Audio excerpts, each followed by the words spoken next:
What is up, everybody? Welcome back to another edition of the Sheehan Show here on Sherdog.com. That's Sherdog.com. After I accidentally said SevereMay.com the other day, I wanted the Sheehan shows.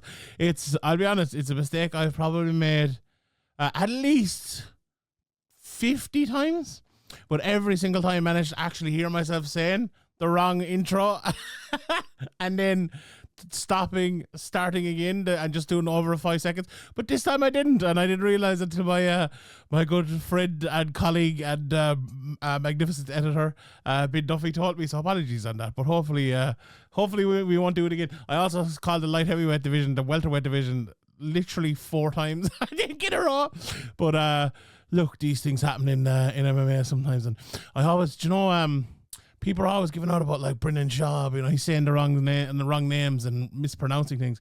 I never jump on that boat because I'm like, yeah, I do that all the time. It's tough. It's tough. You speak so many words like I do.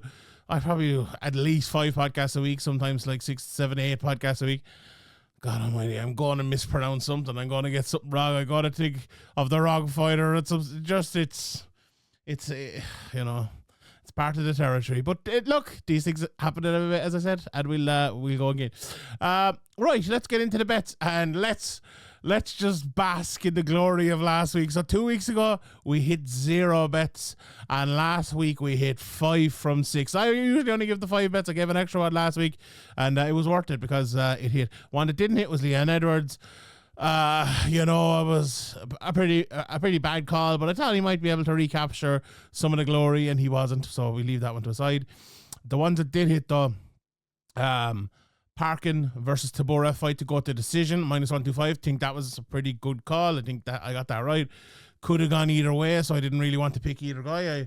I thought Parkin would win. He didn't, so I'm glad I went for this bet. That's good brain, smart betting. I went for Nick Bagley at -145. I thought, as I said last week, that was a great price. It turned out to probably be the best price you're ever going to get for a fighter who was that dominant, just destroyed Kevini Lopez. Just brilliant stuff from him. And then if you don't know this Nick Bagley, you're going to have to get to know him. This guy is going to be in the UFC soon, and he's going to be a real contender. This guy's a beast. And then we had Yannick Bahati at +170 in the rematch. This was the 4-second knockout where he held the glove.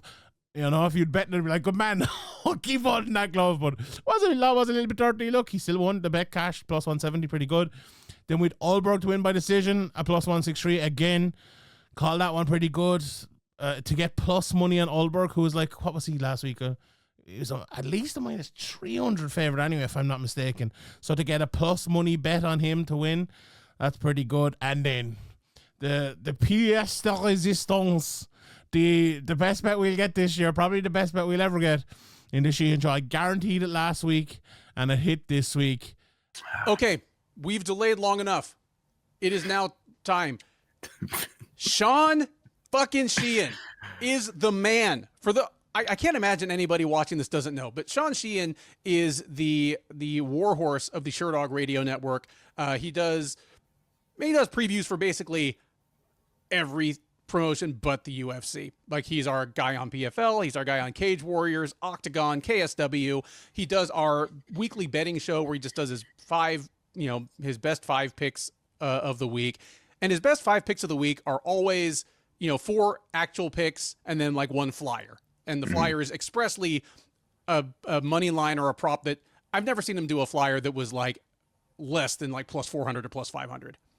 And his regular picks are actually very reliable. He's one of the better guys out there, but his flyers are famously terrible. Like, I think he was coming in on a streak of like 9 or 10 straight weeks of the flyer not hitting. And this week he was like, my flyer this week is +1,200 and I guarantee you it's going to cash. And it was Shauna Bannon by submission. Wow. Sean fucking Sheehan. Wow. Fucking what a guy. +1,200 Shauna Bannon to get the submission. She did it. I'm sure she wouldn't have wanted to get it exactly the way she got it, where she got her fucking brain rattled with a massive head kick from Apuya Tamor just before it. But I knew when that fight would go to the ground, Shauna is very good on the ground, and people just don't realize it yet. Apuya Tamor is not very good on the ground, as we've seen over in some for one fights and things. And Shauna got a lovely armbar on. Puya put herself back into the armbar after I thought she was escaping and got the submission. So I know a lot of people had some money on that, and it was one of those bets it made too much sense. It really, really did make too much sense, and I'm glad we all hit that one and we made some money last week. So finally a Flier hits 1 from 9 this year. 1 from 9. We're 25 from 48 in overall bets, which is really, really good considering we went, 0-5 in the whole lot, 0-4 in the straight up bets last week. Absolutely brilliant to get that back around, to get over the 50% again. So we'll move on and we'll go from there. And let's talk about this weekend. It's a bit of a tougher weekend this weekend. We have one of your okay UFC cards, I would say. This one is on in the arena in Mexico City, but it has a bit of this is UFC Apex card feel, apart from all the local fighters who I'm sure will be bringing it. But I just think when you get a card like this, how much does the hometown stuff kind of play into it? And I'll be honest, I've kind of gone 50-50 on that with my picks here, but we'll get into them. So I have 4 picks from the UFC. There's also another event on this week. It's called WOW FC, Way of the Warrior. They actually have some good fights on. They have Ignacio Capella, who's in the PFL last year, and some other guys as well. But the let's start with that actually. Let's go with that, and then we'll dive into the UFC. So my first bet from over Mossy, and I was looking. I wouldn't normally give a promotion that people maybe don't know or not, but I do see there is a few of the betting sites giving prices on this, so I said why not, because I know one of the fighters on it.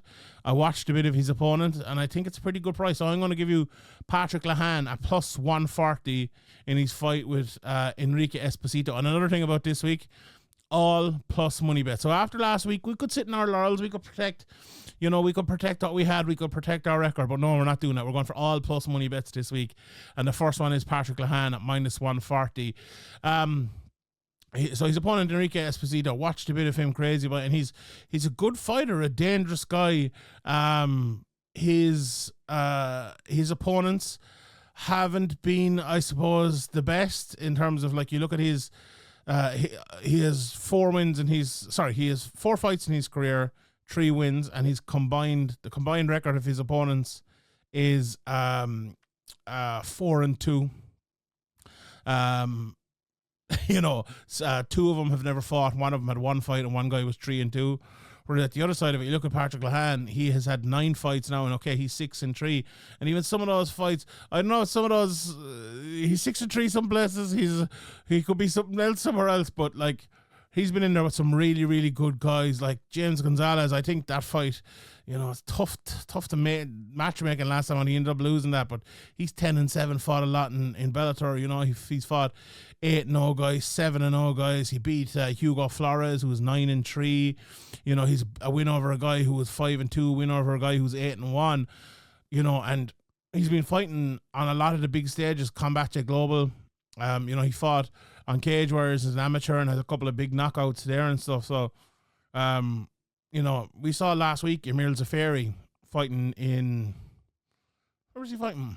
In Cage Warriors, and he put on a good display, and Patrick Lehane beat him as an amateur, and he has some, as I said, some very good wins. He's picked up a couple of losses along the way as well, but he was over in Combat Jet Global, and as they tend to do in Combat Jet Global and other places like that, they were kind of feeding him to a lot of their big boys, and sometimes it didn't work out because he ended up winning one of the tournaments over there one night as well. So watching a bit of Esposito, this is exactly what they're trying to do again. They brought him in here to get their boy a win, but I think it might backfire a little bit here, because watching some of Esposito, he's obviously like a really good athlete and throws lovely high kicks and is powerful, but he's very green, very, very, very green. Like watching his last fight, he starts off by being very, very dangerous, but when he meets an opponent that will actually just kind of stand off him for a second and not let him just land at will and take a step out of range. He struggles a bit. He cannot break that range really well. He kind of throws punches that he knows are not going to land, and that's going to wear a guy like that out. He goes in there against a guy like Patrick Lehane, who's well able to do that. But also, if he hits him, he can take those shots. He's been through wars. He can come through it. And Lehane has power as well. He's well-rounded. Like, I think the one area maybe where Lehane has struggled in the past, sometimes he gets taken down by heavy wrestlers. I don't think Enrique is gonna be doing that. I think this is going to be a striker matchup, and I would be very surprised if Lehane hasn't looked at the tape there is of him, because there is out of his 4 fights, I found 3 of his fights anyway, and I was watching bits and pieces, and I'm sure the Patrick Lehane team have too. If he doesn't prey on that, like weather that early storm. And it's not even necessarily an early storm where you're going to have to take a whole load of shots or anything like that. You're just going to have to move around a bit. And Esposito throws from the range where he shouldn't be thrown from, and like isn't amazing there. Now, he is, again, an athletic guy, a strong guy, hits hard. He will get opportunities during any fight, and he will land. So you're going to have enough to come through that. But if you can understand who you're going up against, if you can understand where to avoid him, I think there are ways of picking him off, and a couple of his opponents have managed to do that. It's funny as well, the one fight I couldn't find was the one he lost, which I'm sure isn't a coincidence at all. But again, this guy has only been a pro since 2023. As green as grass, you know. Palahan is okay. 2021. It mightn't sound like a lot, but it is a lot, especially when he's been fighting as an amateur since 2017. That's almost 10 years. And I know Esposito has a long amateur career as well, but I don't know if the level was necessarily as high as Palahan, who was fighting a lot in the in the IMAFs and some really, Ireland has had a very, very good amateur scene over the last while with the likes of MLP TAC and as I mentioned, as a fairy even in there with the likes of Tyrone Quinn and others as well earlier in his career. So I like Patrick Lehane. I like him to pick up a couple of shots on the inside, use his jab, use those leg kicks. He needs to avoid the leg kicks as well. Maybe even a takedown of his own might be the way to go here, and a bit of a clinch. But I like Lehane. I like his power. I like his durability. And I think that price is a little bit much. Like, if Esposito can land those big shots early, he can knock anyone out. If he can land them and keep, his composure throughout the fight, he's going to be dangerous. And there's no doubt about that. This is not a guaranteed bet, but I think at plus 140, when Esposito's his biggest issue is against guys who are not necessarily well-rounded, more experienced than him. Lehane is massively more experienced than him, and I think after just getting out of his Combacha fight contract, I don't think he'd be taking a fight like this unless he thought he could win it. So plus 140 for Patrick Lehane and Cork to get a win over there. Right, let's get to the UFC. And I'm gonna start big. I'm gonna start the main event, and I'm gonna go for Brandon Moreno to win by decision at plus 130. Obviously, Moreno is fighting Steve Erceg in this one, and it's a difficult enough fight to pick a good bet from. And this is the one I've gone with. You look at the straight up prices. Moreno's a big favorite. Some places have him up close to minus 240, and Erceg isn't hitting the plus 200, but he's plus 195 here. That's a big gap there for a guy in Steve Erceg who looked very good only a couple of fights ago.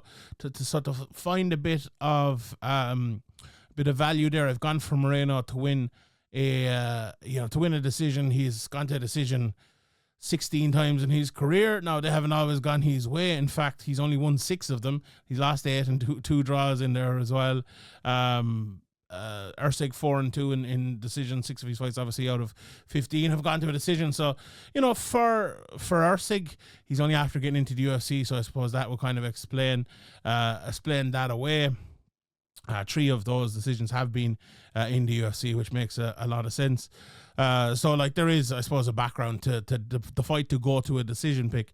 You look at the last 3 fights in a row for Moreno, all have gone to a decision. He's won one of them and lost 2 of them against the one he won was against Amir Albazi.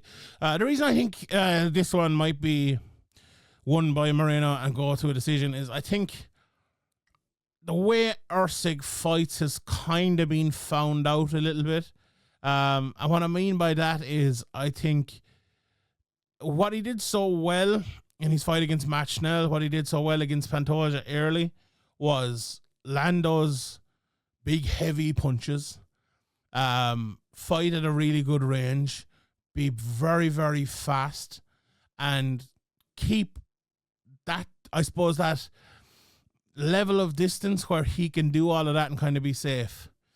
Once Pantoja kind of figured that out, it was tough for him to deal with that. Again, very, very close fight. He could have won it. And in Kai France, you know, he knocked him out in the first round by preying on that in a different way, like in a non-grappling way, you know. I think Moreno maybe can do it both ways. I was watching actually a bit of one of his figure-8 fights. I didn't know which one it was, funnily enough, the other day, before I even started doing, you know, study for this card. And his ability to get inside and land shots and get takedowns and land on top and be just an aggressor in all areas really is fantastic. And, you know, Moreno, I think, like, this flyweight division has been a tough one to decipher post Demetrius Johnson and post Henry Cejudo, because we knew how good Demetrius Johnson was, and it was easy to decipher that because, look, this guy is the greatest fighter we've ever seen in the history of the sport. What comes after him is like, you know, you're kind of thinking to yourself, is this the real champion in this division, or is this just the guy who happened to be the next in line? That type of thing. And that's a very harsh thing to say on any of those champions, but it's also a fair for someone like who's putting their neck out there trying to assess these things. It doesn't always, like, I always look at the rankings and I think, oh, they're ranking a guy number 1 because he's holding that belt. But that's not always the case. And we know that. Like, you know, I don't know if this timeline makes sense, but let's say Vincent Henderson's the champion in the UFC and Khabib Nurmagomedov was ranked number 9 on his way up. We all know who the best fighter in that division is. Like, I give the example, and maybe people disagree with me at the time, but Topuria, when he was on his way up there with a few fights ago, I was like, okay, I think the world of Volkanovski and Holloway and all these guys, but this guy is the real champion, right? That hasn't been the case in 125, okay? And we've had to analyze Moreno and then reanalyze him and analyze him again. And I think what I have fallen on is that this guy is just a very, very, very good fighter. And a guy who it would be very unfair to say he got there based on it being lucky or it being good timing or anything like that. I think what he has done over the last while, even though, you know, he has put a couple of losses together with Raul and Pantoja and you know, before he came back here and beat Albazi, I think you're losing to good guys there. You're losing to 2 of the top guys there. And what that did for him in his career, to experience that and then come back and beat Albazi and now have a big homecoming again against Steve Usyk, I think he knows that if he wins this, he's on for a title shot again. He's right back there because a lot of the guys have kind of fallen away. A lot of the guys haven't impressed. And he mightn't get it straight away, but he might get it straight away too. Who knows? I think for Usyk, again, I said maybe he's been found out a tad. And I said Moreno is very good and he's very well-rounded. I think that well-roundedness is just going to be too much for Usyk. I just think he's going to do what Kai France did to him at times, and I think he's going to do what Pantoja did to him at times. But I think it's the takedowns, pushing him against the cage, getting on top, that's going to be a real winner here for Moreno. I think it's going to go long. As I said, I think it's going to go to a decision. I think Usyk will be aware of that and will probably pay a little bit on the outside as much as he can. But I do think, like, I'll be honest, I'd be surprised if it was Moreno, like, takedown in the first minute or takedown, you know, in 90 seconds in and he holds it down for the rest of the round. But I can see a a world where he wins maybe 3 or 4 of the rounds with the last 90 seconds or the last 2 minutes of the round, he gets that takedown, he gets on top, he's going for a submission or something like that. So, again, could the fight be finished? It absolutely could. Moreno, I think he should be a big favorite, but I just have a feeling, again, Usyk being found out, I think he'll change things around a little bit, but I think Moreno will be too much for him, and I've fallen on the decision to Moreno at plus 130. The fight I'm going for the opposite bet on is Rosas Jr. versus Morales fight, not to go to decision, and that is at plus 117. An interesting fight here, I think. Look, you look at Rosas Jr. and what he's done over the last while, and again, a little bit like Moreno, you can analyze it in many different ways. He's looked green at times, at other times he's looked phenomenal. He's looked like a real problem, and he's now coming back after Christian Rodriguez lost and won 3 in a row and had 2 finishes in there. And go back watching Vince Morales, watched his fight against Elijah Smith today, and even though it went to a decision, it really pushed me to pick Rosas. To pick the fight to not go to a decision. So the bet, fight not go to decision at minus 117. I'm not even picking a winner here. The reason is Smith came out and he very nearly knocked him out early. Very, very nearly knocked him out early. And we've seen, Morales' previous fights, he's a lot of finishes. He's 12 finishes in his 16 wins. Hasn't been finished that many times, granted, but he has been finished a couple of times throughout his career. Chris Gutierrez finished him amongst a couple of other guys as well, finished earlier in his career too. And that fight against Elijah Smith last time out, it was only in February of this year as well. He took a big shot early. He went on to lose the fight. Look, he lost to Taylor Lapalus at the end of last year. Everyone loses by decision to Taylor Lapalus. That's just the way it is. But I think the way Rosas Jr. comes out, the way he lands those shots early, and the way he finishes guys early. Look at Terrence Mitchell, 54 seconds, 2 minutes 44 for Jay Perrin. Even his fights before that, I think he's 4 first-round finishes outside of the UFC. This is a guy who comes across the cage and barrels at you, and over in Mexico as well, you just know he's going to be going out there to do that. And I think Morales will play that game with him. I think Morales will try to go toe-to-toe, and yeah, I have an awful feeling this is going to be like first round knockout for Rosas pretty early because of the way Morales is kind of open. Like, he gets into fights then, and it's, sometimes, like, you look at some of Morales' wins, like his last win, Hunter Azor, 4 minutes 6 seconds of the third round finish, winning 4 minutes 9 seconds of the second round. Again, his finishes before that, second round finish, third round finish. He has a lot of those. He is a guy who sticks in there and wins late. So if Rosas Jr. doesn't finish him early, if Morales sticks in there, you're going to go back and you're going to look at that fight, doesn't go to decision bet, and you're thinking, maybe it can not go to decision a second way after the first way didn't pass, if it doesn't pass. So I like that bet an awful lot. Minus 117 fight doesn't go to a decision between Rosas Jr. and Morales. Right. The next bet here, I had it as my first one on my list, but I'm going to go back, obviously, because we had Lehane already. I was very torn on this, but I wanted to go with the plus money bets, and I'm going for Drew Dober. Plus 102. I actually see he's gone in a little bit here. He's plus 100, but still, I got him at plus 1-2 not too long ago. Let's see how much this price has changed. Yeah, it's funny. He opened up at minus 120, then went all the way out to plus 103, I think. No, plus 102 was the most he had. Now back into kind of plus money.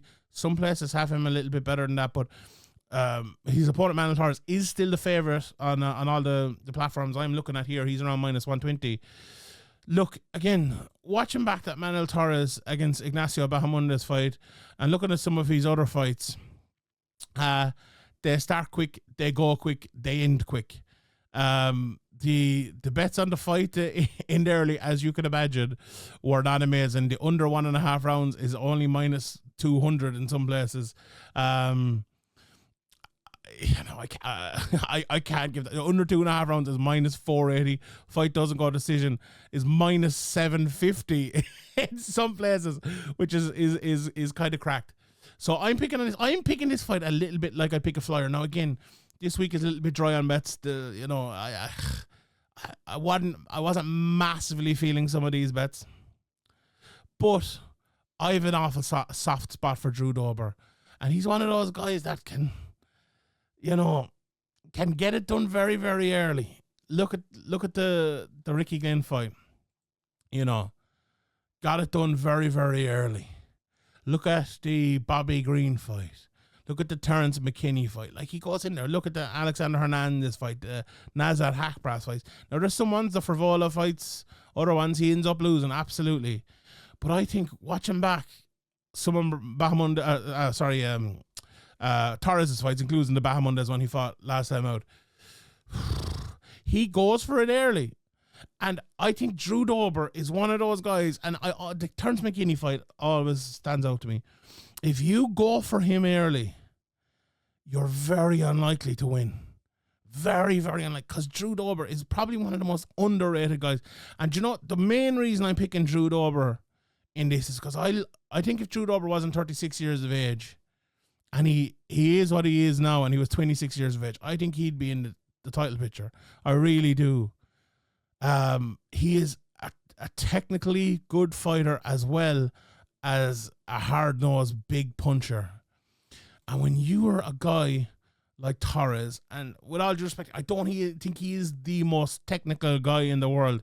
Again, he's a big puncher, good submission artist, good at finishing guys, an exciting guy. But a lot of the times, I said it last week with the Nathaniel Wood-Sharia fight, similar sort of thing. The guy who is maybe the smarter, the better fight IQ, the more technical puncher early when it goes toe-to-toe, they usually win those fights. Like Holloway when he knocked out Gaethje. That wasn't because it all went mad and everything like that at the very end. That's because Holloway realized what was happening. Gaethje went balls to the wall, and Holloway just kind of picked that shot and knocked him out with it. That's what Dober does early in these fights, and that's why I've gone from here. Plus money, I like it as well.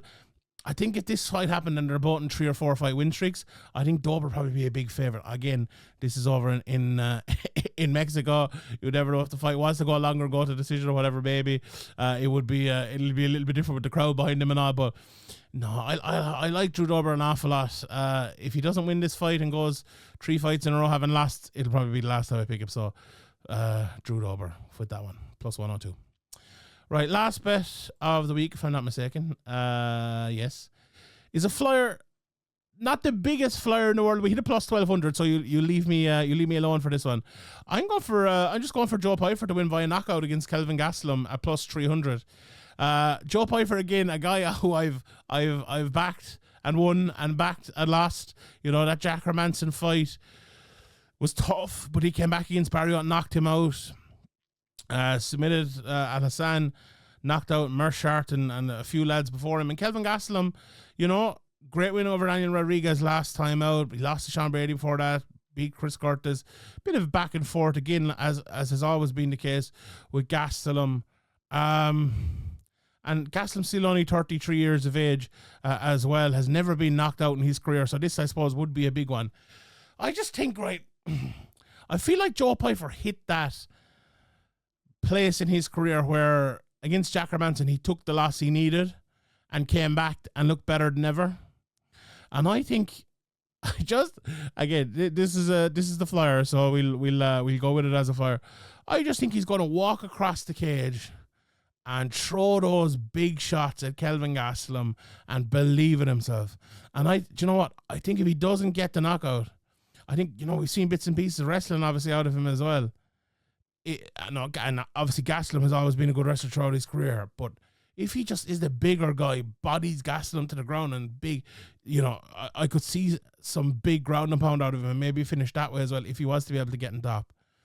I just think this is the fight for, a little bit like Sean Brady at the weekend. Like, this is the fight against the guy who's been around a long time, who everyone knows, who who if you beat him, it means something, you know, and a little bit of a different slant on last week, considering, you know, where Leon Edwards got to rather than Gaslam got to. But I think a lot of people can understand that this is if you knock this guy out, you're suddenly a contender. You're suddenly fighting the contenders. You know, you beat Kelvin Gaslam, you're fighting the number 10 guy in the world, the number 7 guy in the world, whatever it might be. And I think Pyfer is the type of guy to get up for that. And I've believed in his hands since I first watched him, and I think he's gotten better. 28 years of age. I think this might be his time right about now. So plus 300, the Flier is in for this week. Right. Anything else on either of those cards? I'm massively looking forward to betting on. Just on that WoW card, Nikolai Grozdev is fighting this guy, Theo Bashford. I watched a bit of that Theo Bashford. He looks a good, well-rounded fighter, but, you know, Grozdev is a guy who fights out of Ireland. A lot of people talk about him being, you know, one of the next big thing, and it's an even fight. They're both minus 120. You know, Grozdev might be the guy to go for there. I like him in that fight. In the UFC undercard, you know, what stands out? I don't think a whole lot stands out. I think David Martinez should win that fight, but again, he's minus 400 of a favourite. Lupi Godinez, again, big favourite in her fight over there. You know, Rafa Garcia, a big favourite. There's a lot of big favourites in this card, so there isn't really a whole lot that you could look at in terms of the undercard here and who might cause a shock or anything like that. I don't really have one in my locker, to be honest. I like Jamal Emmers as well, but again, Jamal Emmers is what I'm just looking at here, minus 350 favourite, so not too much there that people are going to be betting on. But I like the 5 bets we have. Let's just recap them again. We have Palahan over in WoW at plus 140. We have Moreno by decision at plus 130. We have Rosas Jr. Morales fight doesn't go decision at plus 117. We have Drew Dober at plus 102. And then we have the Flyer of the week, Pyfer via knockout at plus 300. All right, everybody. Thank you very much for tuning in. My name is Sheehan for Sherdog.com. I'll see you all next time.